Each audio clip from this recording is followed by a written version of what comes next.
तो कैसे हैं आप सब। राम जी की पाठशाला में आपका बहुत बहुत स्वागत है। उम्मीद करता हूँ आप सब अच्छे होंगे और ठीक ठाक होंगे। तैयारी का तो मुझे नहीं पता, पर अच्छी चल रही होगी।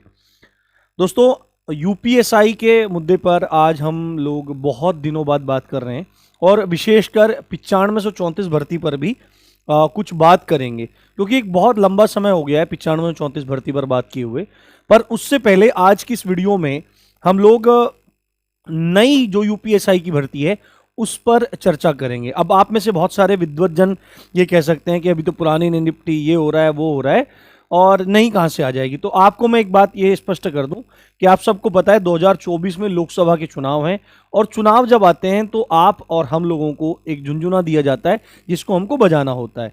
तो आप इसी तरह से कह सकते हैं कि यही एक सीजन होता है, यही एक टाइम होता है जब वैकेंसीज आपके लिए निकलती हैं। तो आप सबको पता है कि वैकेंसी कब निकली थी। वैकेंसी निकली थी आपकी 2021 में, ठीक है, पिछले साल निकली थी और अब ये वैकेंसी पूरा होने के कगार पर है, लगभग पूरी हो चुकी है 9534 वाली। तो अब नई भर्ती जिसकी बात लिखी गई है कि 829 पदों पर, जो मतलब एक लंबे समय चर्चा हो रही है कि 829 पदों पर आपके लिए भर्ती होगी। ये भर्ती आपकी कब आने वाली है और ये आपको मतलब जल्दी ही दिखाई देगी, ठीक है। आप में से बहुत सारे लोग हैं जो 9534 में से रह गए हैं, उसका चाहे कोई भी कारण हो, यहां पर हम उन कारणों की चर्चा नहीं करने वाले हैं, आप सबको पता है, ठीक है। दूसरी बात है, इस वीडियो को सेलेक्टेड और नॉन सेलेक्टेड लोग सभी देख रहे होंगे और आज की वीडियो मैं जो पेश करूंगा वो बहुत ज़्यादा सैद्धांतिक मूल्यों के आधार पर करूंगा और उसी तरह से वीडियो रखूंगा। आप सबको निष्पक्ष होकर के आज की वीडियो सुननी चाहिए, ठीक है। और हेट देने का कोई विशेष मकसद तो नहीं है, ना ही कोई मतलब यहाँ पर कारण बनेगा। जो भी बात होगी वो तथ्यों के ऊपर होगी और मूल्यों के ऊपर की जाएगी, जो 9534 के संदर्भ में बात की जाएगी आज। अब मेरी बात आप सुन लीजिए।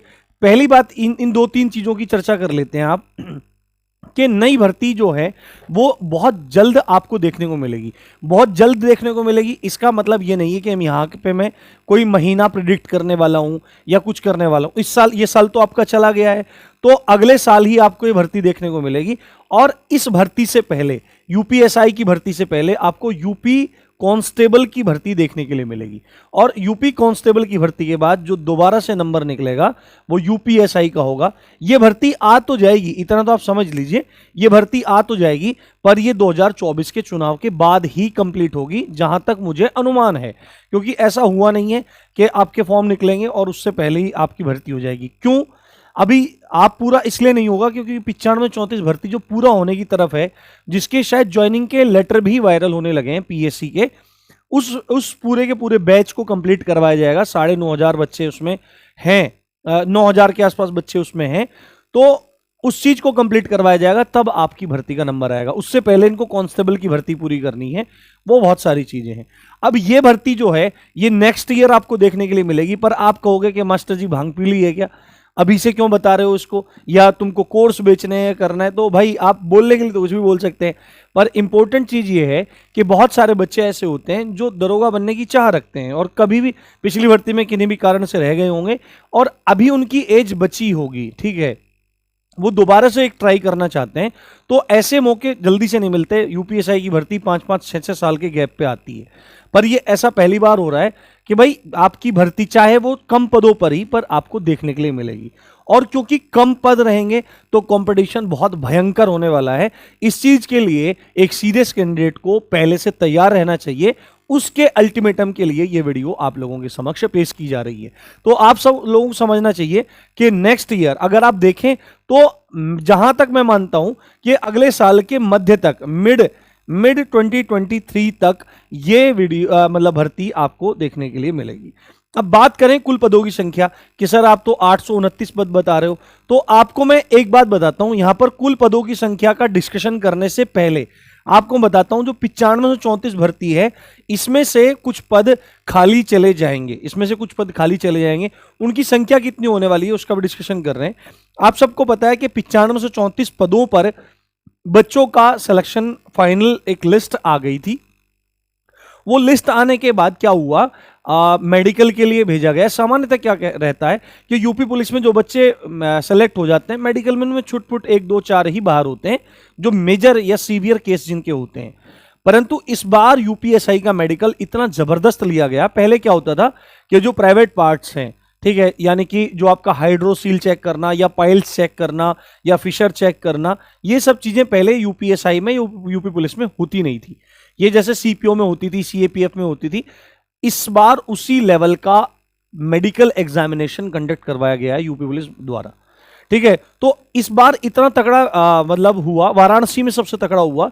कुछ बच्चे जो राम जी की पाठशाला से जुड़े हुए थे पहले से ही और सेलेक्ट भी हुए हैं, उन लोगों ने बताया कि वाराणसी में सबसे खतरनाक मेडिकल लिए गए इस बार। तो मेडिकल का लेवल बहुत ज्यादा हाई रहा। तो जहां तक बच्चों ने जानकारी दी है कि लगभग 500 के आसपास पद ऐसे हैं जो बच्चे मतलब मेडिकली अनफिट हो गए हैं।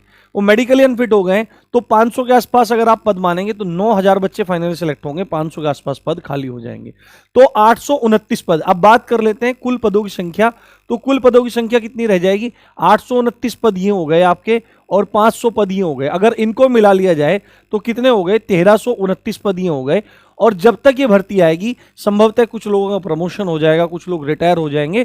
तो इनमें लगभग हो सकता है ये भर्ती आपकी 1500 से लेकर 2000 के बीच पदों पर प्रकाशित हो, ये विज्ञप्ति इसकी निकाली जाए।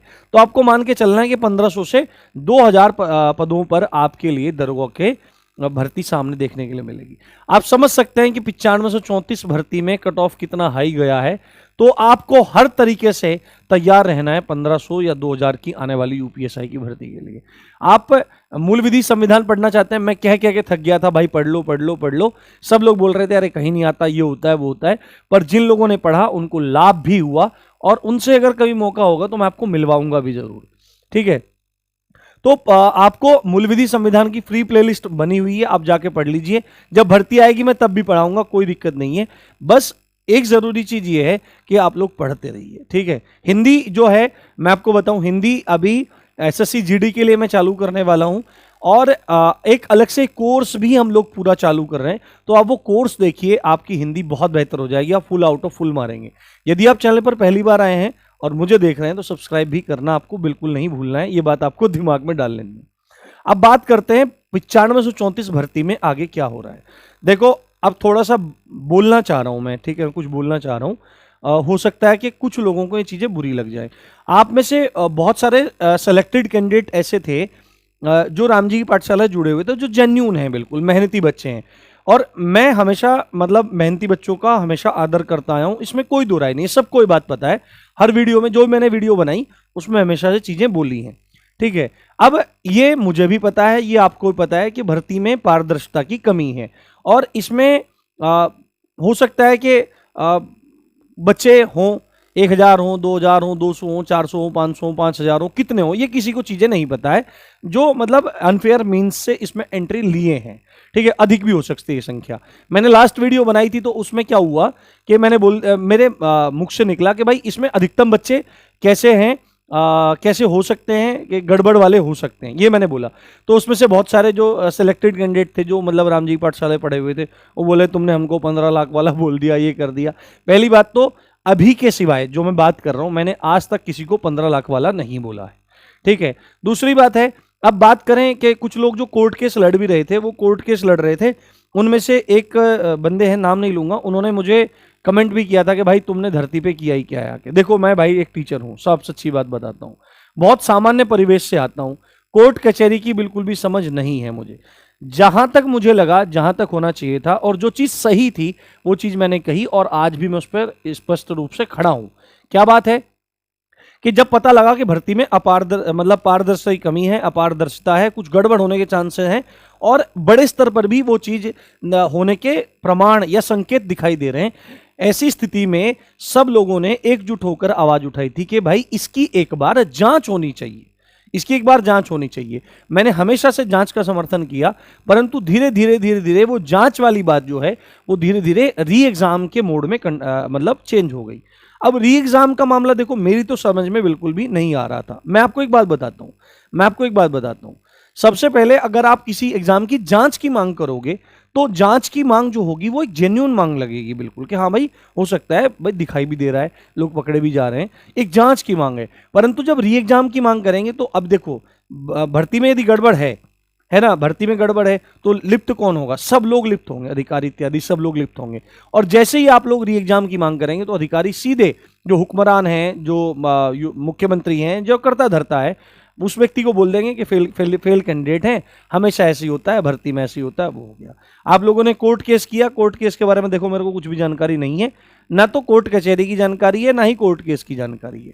परंतु अब बात इतनी है कि आप लोगों ने साथ मिलकर अगर आपको लड़ना था, अब मैं आपको बताता हूं, सिलेक्टेड कैंडिडेट भी किस चीज के समर्थन में था कि भाई जांच हो जाए। देखो सबसे सही तरीका क्या था कि जांच हो जाती। अगर बहुत बड़े स्तर पर धांधली होती तो सरकार खुद ही अपना निर्णय करती कि भाई उसको मतलब इसमें से बच्चे छांट के अलग करने हैं, या उनको लग रहा था कि भाई परीक्षा दोबारा होनी चाहिए, ये सब सरकार का निर्णय होना चाहिए था। हम लोगों को प्रयास करना चाहिए था कि भाई इसकी जांच हो जाए, और मैंने उसका भरसक प्रयास किया। परंतु इसमें जो चीज है, आप अगर सीधे कह दोगे कि भाई परीक्षा दोबारा ली जाए, तो ये चीजें कहीं ना कहीं ठीक नहीं रहती हैं। हो सकता है बहुत सारे लोगों को ये चीज बुरी लग गई हो, परंतु उसके लिए मैं हाथ जोड़कर माफी मांगता हूं, क्योंकि किसी का दिल दुखाना मेरी मंशा नहीं है। ठीक है, तो अब जहां तक बात है, अब तो ज्वाइनिंग आ गई है, और अब अगर एक बार बच्चों की ज्वाइनिंग हो जाएगी तो फिर जांच जैसा कोई भी मुद्दा अब इस भर्ती में नहीं रह जाएगा।